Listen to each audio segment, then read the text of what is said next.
نحمده ونصلي على رسوله الكريم اما بعد فاعوذ بالله من الشيطان الرجيم بسم الله الرحمن الرحيم رب اشرح لي صدري ويسر لي امري واحلل عقدة من لساني يفقهوا قولي قل انی نہیت. آپ کہہ دیجئے.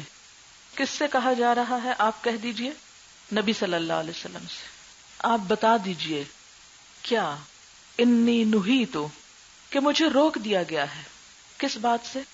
ان اعبد الذین کہ میں عبادت کروں ان ہستیوں کی، ان لوگوں کی، تدعون جن کو تم پکارتے ہو یا جن کی تم عبادت کرتے ہو، من دون اللہ اللہ کو چھوڑ کر. اے اہل مکہ، جن بتوں معبودوں کی تم پرستش کر رہے ہو، جن سے تم مانگ رہے ہو، مجھے تو روک دیا گیا ہے وحی کے ذریعے کہ میں ان کو پکاروں. یہاں اعبدہ کا لفظ استعمال ہوا ہے جس کا معنی ہے عبادت، اور عبادت کا معنی دعا کے معنوں میں بھی استعمال ہوتا ہے. اور تدعون دعا آیا ہے اور یہ ایک طرح سے عبادت، یعنی یہ دونوں لفظ دعا اور عبادت دونوں کے معنوں میں استعمال ہو سکتے ہیں، کیونکہ انسان دعا بھی اس سے مانگتا ہے جس کی وہ ایک طرح سے عبادت کرتا ہے. قل آپ یہ بھی کہہ دیجئے کیا کہ لا اتبع اہواءکم میں تمہاری خواہشات کی پیروی نہیں کر سکتا، جو تم چاہتے ہو وہ میں نہیں کر سکتا. اللہ کے سوا کسی دوسرے کی عبادت کیا کہلاتا ہے؟ شرک. کسی دوسرے میں سب سے بدترین معبود کیا ہے؟ خواہشات نفس. جیسے کہ ایک حدیث میں آتا ہے کہ سب سے بدترین معبود جس کی پیروی کی جاتی ہے یا جس کی عبادت کی جاتی ہے وہ اس کی اپنی خواہش نفس ہے. پھر انسان کیا چاہتا ہے کہ جس طرح وہ سوچتا ہے دوسرے بھی ویسے ہی سوچیں، باقی سب بھی اس کی مرضی کے مطابق کام کریں. اب یہ جو مشرکین تھے یہ خود تو کر ہی رہے تھے بتوں کی پوجا، اور دراصل اپنی خواہشات کی پوجا تو کافی تھا، لیکن انہیں اس پر قناعت نہیں تھی. وہ یہ چاہتے تھے کہ جن کو ہم پوجتے ہیں سب انہی کو پوجیں. لہذا کہا گیا کہ آپ انہیں کہہ دیجئے کہ یہ نہیں ہو سکتا کہ میں تمہاری خواہشات یا تمہاری مرضی یا تمہارے عقیدوں کے مطابق کام کروں. قد دللت اذن وما انا من المہتدین تحقیق بھٹک گیا میں تب اور نہ ہوا میں ہدایت پانے والوں میں سے. اس کے پس منظر میں یہ واقعہ بیان کیا جاتا ہے کہ مشرکین مکہ نے حضور صلی اللہ علیہ وسلم سے یہ تقاضا کیا کہ اگر آپ ہمارے بتوں کی عبادت نہیں کرتے تو کوئی بات نہیں، لیکن ایک مرتبہ ان پر ہاتھ پھیر دیں پھر ہم آپ کے خدا کی عبادت کریں گے. تو اس کی یہ تردید آئی کہ یہ نہیں ہو سکتا، نہ میں عبادت کروں گا اور نہ ہی تمہاری اس خواہش کی پیروی کروں گا. اگر میں اتنا بھی کروں تمہاری خواہش کے مطابق کہ ان بتوں کے اوپر ہاتھ ہی پھیر دوں تو یہ ہاتھ پھیرنا بھی گمراہی کی بات ہوگی. اس کا کیا معنی ہے؟ اس کا معنی یہ ہے کہ نہ صرف یہ کہ انسان شرک سے پرہیز کرے بلکہ شرک سے متعلقہ چیزوں سے بھی پرہیز کرے. شرک سے جو چیزیں ایسوسیٹ کرتی ہیں یا وہ راستے جو شرک کی طرف لے جاتے ہیں ان سب سے بھی بچنا چاہیے. کیونکہ انسان اگر بتوں کی عبادت نہیں بھی کرتا لیکن دل میں ان کے لیے کوئی سافٹ کارنر رکھتا ہے، ان کی تعظیم کرتا ہے، ان کو سجا کر رکھتا ہے، ان کو خرید کر گھر میں لاتا ہے، ان کو ایون ڈیکوریشن پیس بناتا ہے، تو یہ بھی ایک طرح سے شرک ہی کے راستے کی طرف لے جاتا ہے. اسی لیے آپ دیکھتے ہیں کہ اسلام میں بت بنانا منع ہے، بت سجانا بھی منع ہے. خواہ ہمارے دل میں ان کی عبادت کا جذبہ نہ بھی ہو، لیکن یہ دراصل کیا ہے؟ ایک تشبہ ہے. تشبہ کیا ہوتا ہے؟ مشابہت، یعنی ریزمبل کرتا ہے یہ فعل کس سے؟ بتوں کے پجاریوں کی تعظیم سے. ایک طرح سے امیٹیشن ہی کی طرح ہو جاتی ہے، ان سے ملتا جلتا کام کر رہا ہے کہ وہ ان کو پکار رہے ہیں، اونچی جگہوں پہ رکھتے ہیں، ان کو صاف ستھرا کرتے ہیں، سجاتے ہیں، ان کے گلے پہ پھول ڈالتے ہیں اور تعظیم اور محبت کے کئی کام کرتے ہیں. پھر وہ ان کی ایک علامت بھی ہے، ایک شعار بھی ہے، ان کی ایک پہچان بھی ہے. بت کس کی پہچان ہے؟ مشرکین کی پہچان ہے، خواہ پتھر کے ہوں، سنگ مرمر کے ہوں، میٹل کے ہوں، لکڑی کے ہوں، کسی بھی چیز کے ہوں.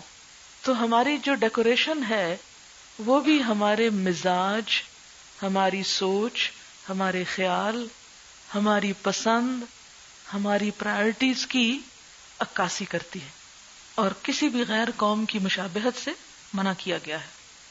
اس لیے یہ اتنی بڑی ڈیل تھی، بہت بڑی ڈیل، کہ صرف ہاتھ پھیر دیں اور ہم آپ کے الہ کی عبادت کر لیں گے. کیا آپ کے لیے مشکل تھا؟ آپ ایک ہاتھ پھیر کے کہتے چلو ٹھیک ہے، اور دل میں کہتے نہیں نہیں میں تو نفرت سے ہی پھیر رہا ہوں. تو اس سے کیا پتہ چلتا ہے کہ جو کام غلط ہوتے ہیں وہ غلط ہیں. ان کے اندر سے خیر نکالنا یا خیر کی توقع رکھنا یہ بالکل محال ہے.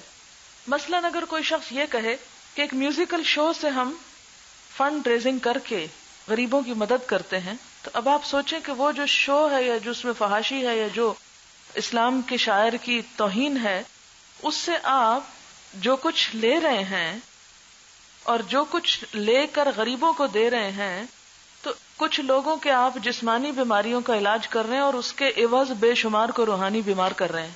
یعنی ایسے کاموں میں روحانی بیماریاں ہی جنم لیتی.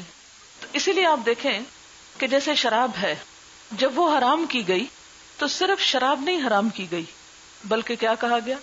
اس کا اٹھانا، اس کا بیچنا، اس کا نکالنا، اس کا پیک کرنا، اس کا جہاں پینا وہاں پلانا بھی، کسی کو سرو کرنا، یہ سب ناپسندیدہ ہے. ہر وہ چیز جو اس سے ایسوسیٹ کرتی سب بین. پھر اسی طرح جہاں سود کی حرمت کی بات کی گئی وہاں اس کا لکھنا، لکھانا، گواہی دینا، اس کا حساب کتاب سب کی ممانعت کر دی گئی. تو جتنے بھی کبیرہ گناہ ہیں ان کے قریب پھٹکنا جو ہے، جیسے قرآن میں کہا نا لا تقرب الفواحش، فحاشی کا ارتکاب تو دور کی بات، اس کے قریب بھی نہ پھٹکو. کیونکہ جب انسان کسی چیز کے قریب پھٹکتا ہے تو قریب ہے کہ اس کے اندر جا پھٹکے. لہذا یہاں پر بھی کیا کہا گیا کہ میں روک دیا گیا ہوں کہ ان ہستیوں سے کچھ مانگوں جن سے تم مانگتے ہو. میں تمہاری خواہشات کی، تمہارا دل رکھنے کی، یہ دل رکھنے والی بات ہے نا، اس میں ہم سب کے لیے بھی ایک بڑا میسج ہے کہ بعض اوقات ہم دوسرے کا دل رکھنے کے لیے غلط کام کرتے ہیں. کس طرح ناراض ہو جائیں گے. اب دیکھیں کہ بسا اوقات جب آپ کسی کو ناراض کر دیتے ہیں تو اس کو بھی سوچنے کا موقع ملتا ہے کہ دوسرے نے مجھے ناراض کیوں کیا. جب آپ اس کا ساتھ دیتے رہتے ہیں ایک غلط کام پر تو اس کو کبھی سوچنے کا موقع نہیں ہوتا کہ وہ کچھ غلط بھی کر رہا ہے. تو ناراض ہونے کا مطلب یہ نہیں کہ آپ گالی گلوچ شروع کر دیں یا کچھ اور، صرف یہ ہے کہ ایک احساس دلانا بھی ضروری ہوتا ہے ایٹ ٹائمز، اور وہ بھی دوسرے کی خیرخواہی کے لیے کہ وہ غلط کر رہا ہے. چلے چھوٹی موٹی باتوں کو تو انسان اگنور کر سکتا ہے، لیکن شرک کو تو اگنور نہیں کیا جا سکتا. اسی لیے دونوں باتیں کہہ دی گئی کہ میں نہیں مانگتا ان سے جن سے تم مانگتے ہو، اور میں تمہاری خواہشات کی بھی پیروی نہیں کر سکتا، تمہاری مرضی پہ بھی نہیں چل سکتا، تمہارا دل بھی نہیں رکھ سکتا، کیونکہ شرک کا معاملہ بہت بڑی بات ہے. اگر میں ایسا کروں، صرف تمہارا دل بھی رکھوں، قد دللت اذن، تو میں بھی بھٹک گیا، میرا شمار بھی دوسری طرف ہو گیا اور میں ہدایت پانے والوں میں نہ رہا. اور یہ کہا کس سے جا رہا ہے؟ نبی صلی اللہ علیہ وسلم سے. اور اگر نبی صلی اللہ علیہ وسلم کو یہ کہا جا رہا ہے تو آپ کے بعد باقی لوگوں کے بارے میں کیا خیال ہے؟ ان کو اجازت نہیں تھی تو ہمیں ہے؟ ہمیں بھی نہیں. قل، آپ ان کو بتا دیجئے، انی علی بینۃ من ربی، کہ میں ایک روشن دلیل پر ہوں اپنے رب کی طرف سے. یعنی میں تمہاری اس بات کو کیوں نہیں مان رہا؟ اس لیے نہیں کہ یہ میری خواہش نفس کی بات ہے یا میری کوئی من پسند بات ہے، اس لیے کہ میں اپنے رب کی طرف سے ایک واضح دلیل رکھتا ہوں، ایک حجت رکھتا ہوں، ایک شریعت رکھتا ہوں. بینہ سے مراد یہاں شریعت ہے. وَكَذَّبْتُمْ بِهِ، اور تم نے اس کو جھٹلا دیا، تم اس دلیل کو نہیں مان رہے. مَا عِنْدِي مَا تَسْتَعْجِلُونَ بِهِ، اور نہ مان کر کہتے ہو عذاب لے آؤ.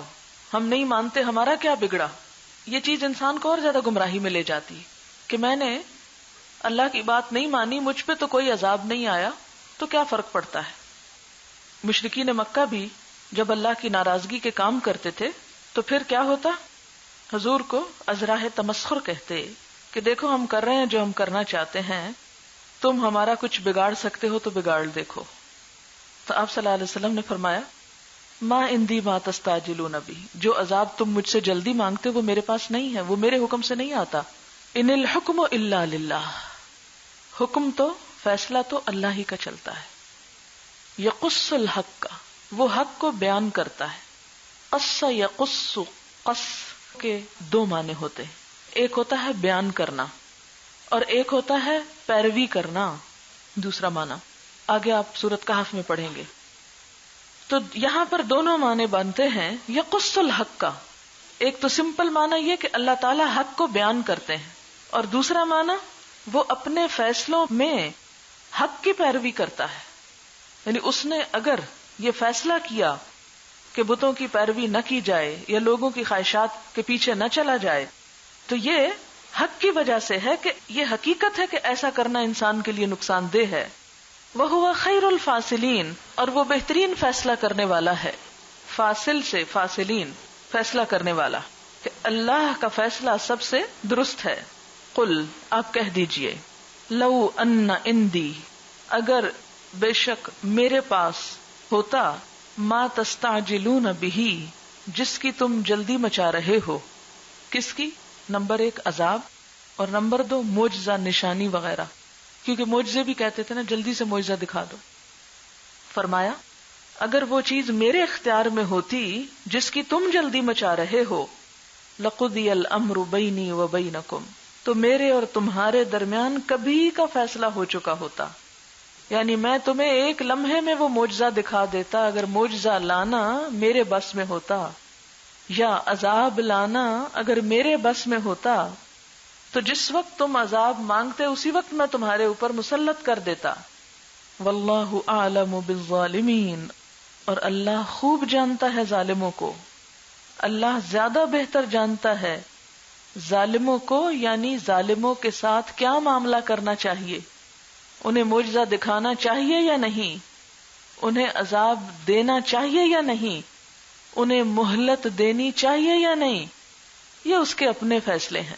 میرا کام تو حق کو پہنچانا ہے. پھر لوگ جہاں عذاب مانگتے، معجزے مانگتے، وہاں غیب کی خبریں پوچھتے تھے. جیسے پیچھے بھی آپ پڑھ چکے ہیں نا کہ وہ کیا کہتے تھے کہ غیب کی خبریں دو ہمیں. تو اس کے جواب میں آیت 50 میں کہا گیا لا اقول لکم عندی خزائن اللہ ولا اعلم الغیب. اور یہاں کیا کہا گیا وعندہ مفاتح الغیب، غیب کی کنجیاں اسی کے پاس ہیں، غیب کی حقیقتیں وہی جانتا ہے. لا یعلمها الا ہو، نہیں کوئی جانتا ان کو مگر وہی. تم مجھ سے غیب کی خبریں مت پوچھو، ایک نبی کا کام غیب کی خبریں بتانا نہیں. اور یہ اس بات کی بھی تردید ہے جب وہ حضور صلی اللہ علیہ وسلم کو کہا کرتے تھے کہ یہ کاہن ہے. جب وہ یہ کہتے کہ یہ کاہن ہے، اس آیت کے ذریعے اس کی بھی تردید کر دی گئی کہ جیسے کاہن غیب کی خبریں بتانے کے دعوے کرتے ہیں تو میں کوئی دعویٰ نہیں کرتا، غیب کی خبریں اسی کے پاس ہیں. یہ جو مفاتح الغیب ہے نا، اس کے بارے میں حدیث میں آیا کہ یہ 5 چیزیں ہیں. قیامت کا علم، بارش کا نزول، رحم مادر میں کیا ہے یعنی ماں کے پیٹ میں، کل کیا ہونے والا ہے، موت کہاں آئے گی، اسے مفاتح الغیب کہا گیا.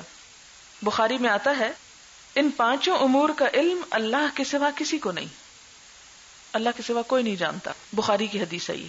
اب آپ سوچیں گے کہ نہیں، مفاتح الغیب 5 چیزیں ہیں، آگے ایک صورت میں بھی آئیں گی. غیب کی کنجیاں، قیامت کا نزول، قرآن پاک میں بار بار کہہ دیا گیا کہ یسألونک عن الساعۃ ایان مرساہا فیما انت من ذکراہا الی ربک منتہاہا. یہ آپ سے پوچھتے ہیں کہ کب آئے گا وہ دن، فیما انت من ذکراہا، آپ کو اس کے ذکر سے کیا کام، الی ربک منتہاہا. جب بھی لوگوں نے سوال کیا حضور صلی اللہ علیہ وسلم سے تو آپ نے اس کا کوئی جواب نہیں دیا، یا اللہ تعالیٰ نے آپ کو اس کا علم نہیں دیا، کوئی نہیں جانتا. دوسری چیز بارش کا نزول، کہ بارش کب ہوگی. اب آپ یہ کہیں گے کہ جناب اب تو ایسی چیزیں ایجاد ہو گئی کہ ہمیں پتہ چل جاتا ہے کہ کب ہوگی بارش. تو اس میں بھی یہ ہے کہ کوئی چیز جو آلات کے ذریعے پتہ کی جائے وہ غیب نہیں ہوتی. مثلا آپ کو کتنا بخار ہے، اگر میں آپ کو تھرمامیٹر رکھ کر اس کی ڈگری معلوم کر لیتی ہوں، تو کیا یہ میرا علم غیب کا علم ہے؟ وہ تو ایک سبب یا ایک ذریعے سے ہے. اور پھر ان آلات کے ذریعے سے جو کچھ معلوم کیا جاتا ہے وہ بھی حتمی بات نہیں ہوتی، اس میں بھی غلطی کا امکان ہوتا ہے. اور پھر آپ دیکھیں کہ بارش کے نزول سے مراد یہ بھی ہو سکتی کہ کتنی کوانٹٹی ہوگی، زیادہ ہوگی، کم ہوگی، کتنے دن ہوگی، فائدہ مند ہوگی، نقصان دہ ہوگی. صرف اتنا کہہ دینا کہ بارش کا امکان ہے، یہ غیب کا علم جاننا نہیں ہے. اور وہ بھی کوئی ایسے نہیں کہ کسی مراقبے کے ذریعے آپ کو اطلاع دے رہے ہیں، آلات کے ذریعے دے رہے ہیں. پھر اسی طرح ماں کے پیٹ میں کیا ہے، اگر سکین کر لیا تو وہ غیب کا علم تو نہیں، وہ تو دیکھ رہے ہیں آپ ایک ذریعے کے ساتھ. پھر اسی طرح کل کیا ہونے والا ہے یہ کسی کو نہیں پتا، میں اور آپ نہیں جانتے. موت کہاں آئے گی یہ بھی نہیں پتا. آپ نے دیکھا کہ بعض اوقات ساری زندگی انسان ایک جگہ رہتا ہے اور مرنے کا وقت قریب آتا ہے تو کہیں اور پہنچ جاتا ہے اور وہیں راستے میں ڈیتھ ہو جاتی. تو کشف، الہام، وحی کے ذریعے آئندہ کے واقعے کی اطلاع دینا یہ غیب نہیں ہوتا.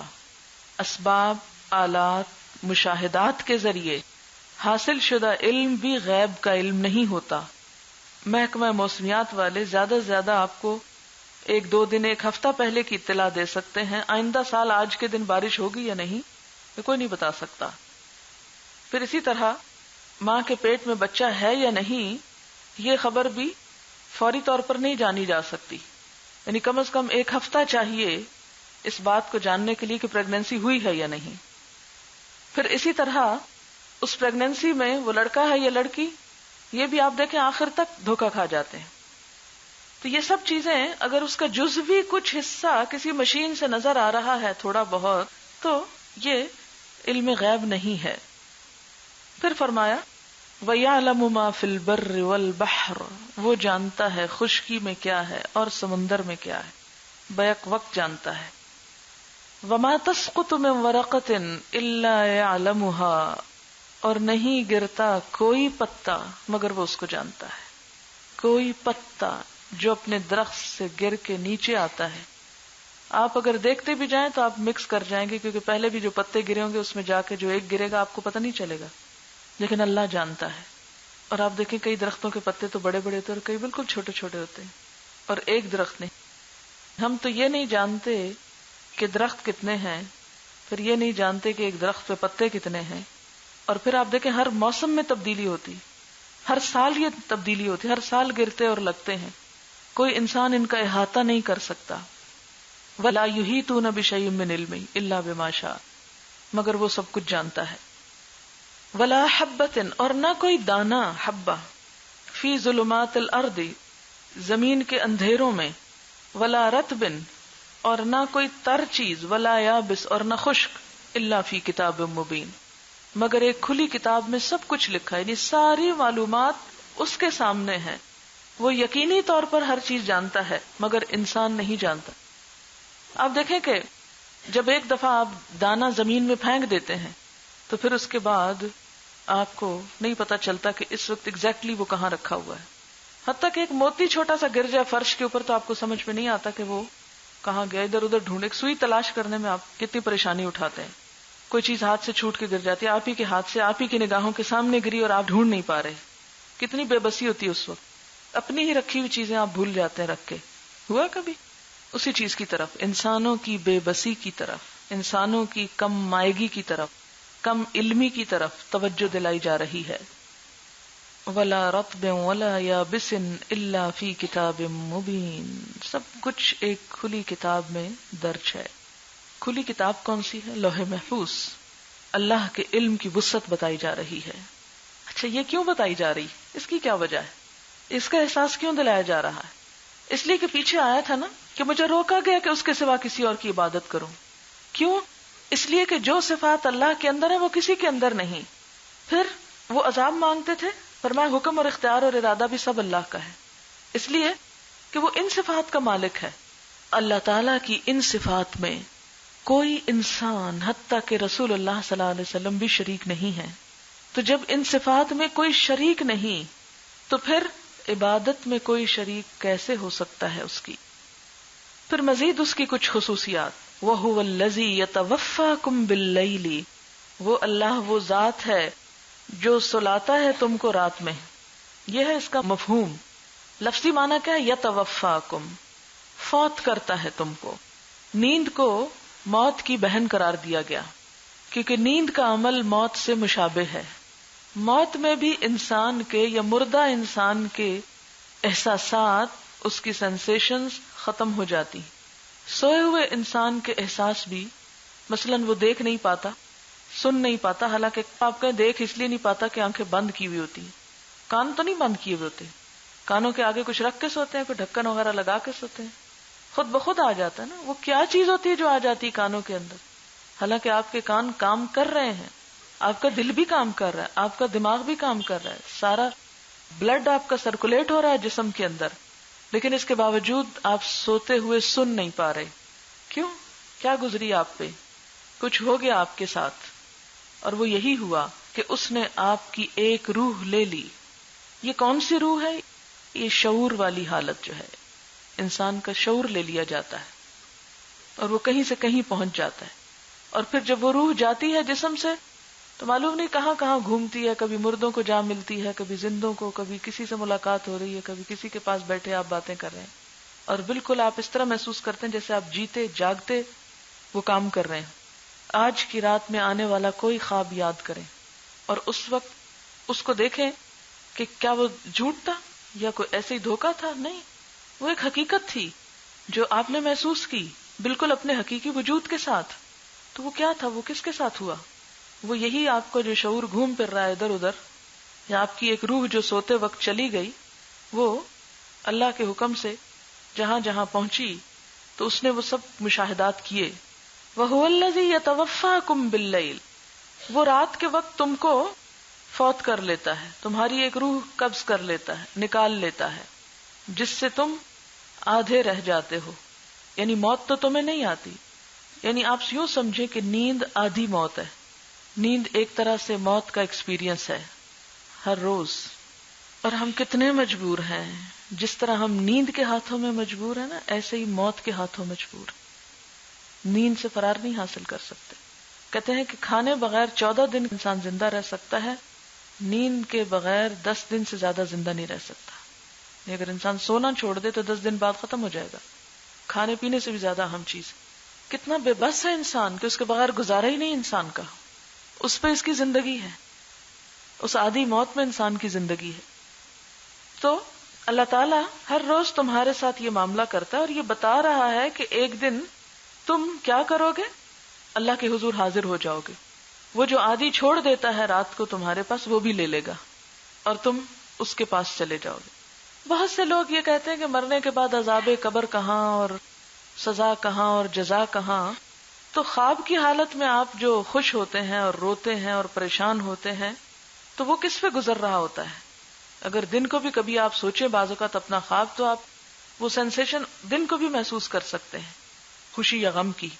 تو یہ سب کچھ کیا بتاتا ہے کہ اس بات پر دلیل ہے کہ موت کے بعد بھی انسان کے اوپر خوشی اور غم کی کیفیتیں گزریں گی اس کے اعمال کے مطابق.